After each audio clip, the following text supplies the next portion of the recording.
Hey there, I have a secret recording of Bob Moawad and I want to share it with you. Now, I don't know if you know who Bob Moawad is. Here's my story, it's sad but true. About a girl that I once knew. She took my love and ran around all the other guys in town.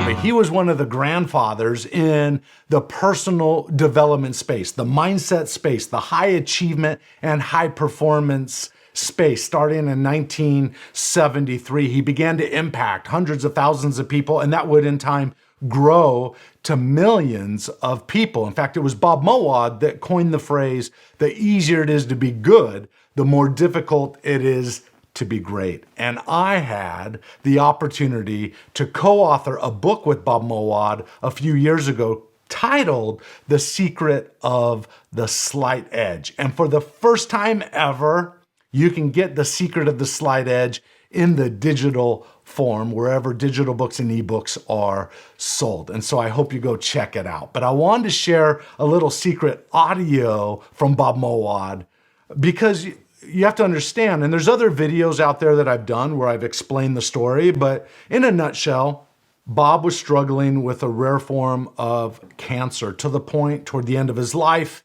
he was bedridden.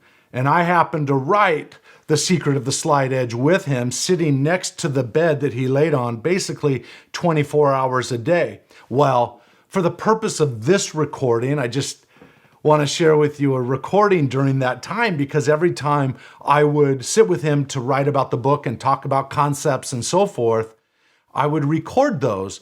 And there was a point where he had been scheduled a year earlier to speak at Hill Air Force Base, but under the circumstances, his body couldn't move, he couldn't do it. So Hill Air Force Base in Utah asked for me to be the replacement to speak to Ernie Parada, who was one of the commanders there. And so I thought to myself, when I met with Bob before going to Utah, I said, Bob, listen, they would have loved to have you there. They all know and knew who Bob Moawad was, but they knew they were going to get me in his place. I said, you know what would be great, Bob, is if we could do a little greeting or a recording directed toward that leadership team and Ernie Parada. Would you be willing to do that? And he laid there on the bed. He says, absolutely, put the microphone on. And I put this lavalier microphone on him that I did every time.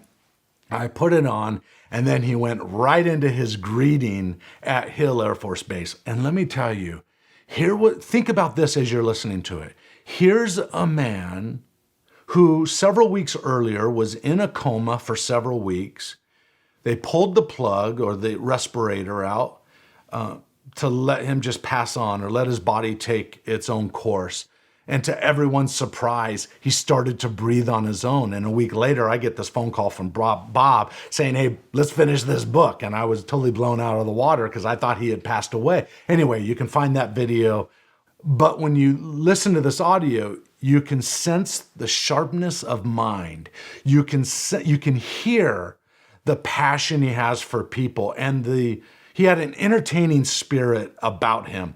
And I want you to see and listen to this audio clip because it really gives an insight that no matter what your circumstances look like today, with all the turmoil that's going on in the world today, the ups and the downs, the confusion, the anger, everything else, Bob would teach always look on the bright side. And even in this time that you're about to hear when he's laying on the bed, things were kind of bleak for him, but you would never know it speaking or talking to him at the time. And anyone that went by the house at that time, the last couple months of his life, would attest to that. He was just an amazing example. So check out this audio. Pretty cool about this message he gave to Hill Air Force Base. Here we go. Bum ba-dum, ba-da-da-bum, bum, bum, bum, bum, ba-dum, ba-da-da-da. We interrupt this presentation to give you an important message from Bob Moawad. Yes, he may be here at his own home, being treated by hospice, but news of his pending death is greatly over-exaggerated. Ernie! Team, how are you? It's Bob. I'm here with TJ. We thought I might just leave a message with you. You can imagine how much I would want to be there, but my lungs got pretty beat up. You know what?